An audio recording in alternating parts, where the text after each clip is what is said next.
Welcome back Inside the Neighborwood. Got my bro, Joe Burton. What's the word, bro? What's going on, brother? Yeah. How was your first TBT experience?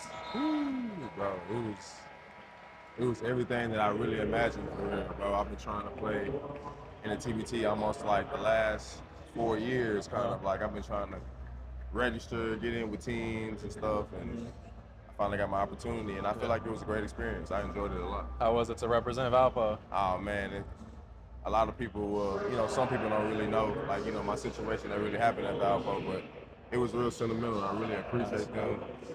Mad, a lot of respect for them. It's one of my homes, is where I went to college at, and man, it just felt great. It really hit home in my heart. Was there anything from the tournament that you experienced that that surprised you? Like anything that maybe like outside the court, or just like the lead up in training camp, just like in a good way, you know what I'm saying? In a good way. I mean, I guess the preparation. Our preparation was that it was a little different. Yeah. Got a chance to get up in Valpo and had training camp up there, playing against the college team that's currently there. That was your first time back, right? Yeah, that's my first time back in a while. The campus was the same? Not really. It was a little different for real. Hilltop looked different. Hilltop, Hilltop was a lot different. They got more pictures up there. Added a little stuff. Yeah, I seen that. Nothing in there. Like they got the little Valpo symbol in the middle. We ain't even had that. Little concession stand in the corner. I'm like, yo, it's crazy. But so you from Houston, Texas? Yeah.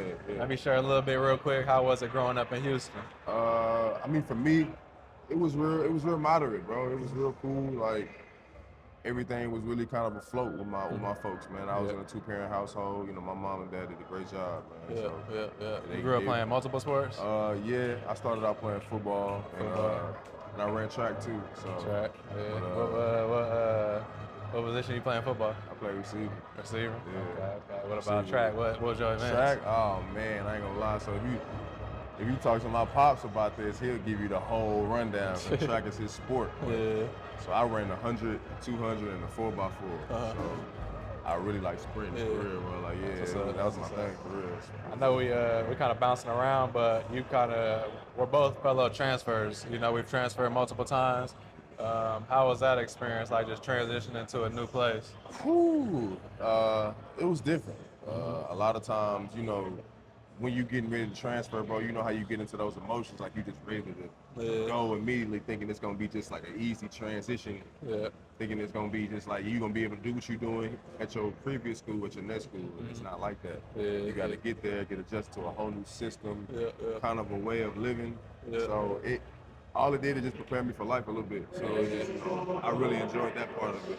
And me being from Houston, I kind of not purposely chose to go places further away from the city to explore, but I kind of did. I wanted to see the world a little bit. Had you traveled much before going to college? Yeah, I did. I traveled a little bit, but it was kind of different than traveling and living there. Exactly. So, So I wanted, going from Oklahoma State to Valparaiso. Going from Valparaiso to Kentucky, Georgetown College, so it was just, just bouncing around, got to know a lot of new different cultures of basketball, cultures of living. Different ways of styles of play and all that. Yeah, it's just, I really enjoyed it. I took the best out of every situation that I was in. So I know you deep into fashion, enjoy fashion. How'd you get started with that? Yeah, bro, so that kind of started like around COVID. So me and my brother was just kind of like everybody else, kind of still bored and looking for other ventures other than basketball. So we really didn't have as far as like myself, I didn't really have like another hobby as far as like basketball and stuff like that. But I started seeing like people dressing, people expressing themselves through their clothes and through what they got on and stuff like that. And I wasn't real expressive. I was kind of really quiet, down to earth. So kind of found found that way to express yourself through that. That way to express myself. Start having more conversations that ain't had nothing to do with sports. I just didn't want to be so one-sided. Just being seen as an athlete. So that was really my big thing, and that really helped me once I started thrifting and getting into the fashion world, other fashion ideas, those crazy fashion ideas, and dudes that be in Paris wearing the skirts and stuff like that. I mean, I don't know if I would ever venture off into that aspect, but I like the aesthetic of it. I like the guys being open-minded and open to doing that, especially on big platforms, especially with athletes who have big platforms. So, how's that been for you? Like, what have you realized after finding that as a hobby? Like, how's that positively affected you? Giving you ability to just create, I would think, and just like kind of be artistic. Be very creative and artistic, and then be okay with it, no matter who looks at it differently or who looks at it pretty much not judging it yourself. It's a non-judgmental square. I done met so many different people in that aspect who just have different outlooks on why they enjoy what they do, or why they enjoy doing the same hobby as me, like thrifting and doing. I done learned so many different ways, and had to go to so many different places to just adventure and just learn, like be uncomfortable. And that was my biggest thing growing up, was being uncomfortable. I didn't really like that. So as you got into fashion, you found moments to get uncomfortable? It was a lot of moments where I had to be uncomfortable. Where I was, like what? I'm tall and I'm big, so I'm going to thrifting market conventions, and everybody kind of small and kind of hippie-ish, and everybody looking at me like, whoa, bro, what are you doing here? So everybody asking me questions like, what are you doing here? Like, oh, I didn't know you like this, going to bonfires, going to like festivals, concerts, conventions, just really stepping outside. Is it like a culture around like thrifting? Yeah, it kind of is, and I didn't know that. It took me, I was like maybe 2 years into it.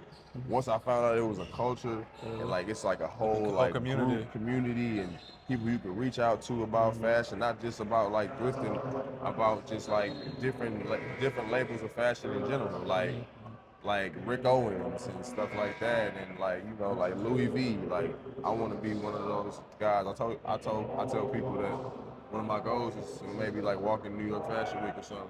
Somebody see me walking in the fashion show for a brand, or for Louis Vuitton, or what I'm saying, for anything, Prada. Just I really enjoy that stuff. Like I really focus on the small things, just like how I am with basketball. I really try to focus on my weaknesses and my strengths. So a message for the kids. We try to do all we can do to inspire them. So obviously we into our professional career. So what will be a message to the kids that are coming up, whether it's in sports or out of sports? Be receptive. Be receptive. Be a sponge. Listen to every and all people. Because every and all people that have been through different aspects of life and can have anything to give you, even if it's not for you right now, you may have it for later. And then you remember back, like, man, this dude told me this 2 years ago, and I was like, man, now it's really here. So yeah, man, really be receptive. Listen to your, I would say, your OGs. Listen to your people who's been through it before. Don't be so quick to shut them off, because you may think you know it all. That's really what my folks really installed in me as a youngin', man. Listen, understand. Don't talk back. No, listen. So that's my message right there. Appreciate you coming inside the neighborhood, bro. Yes, sir. Appreciate you having me.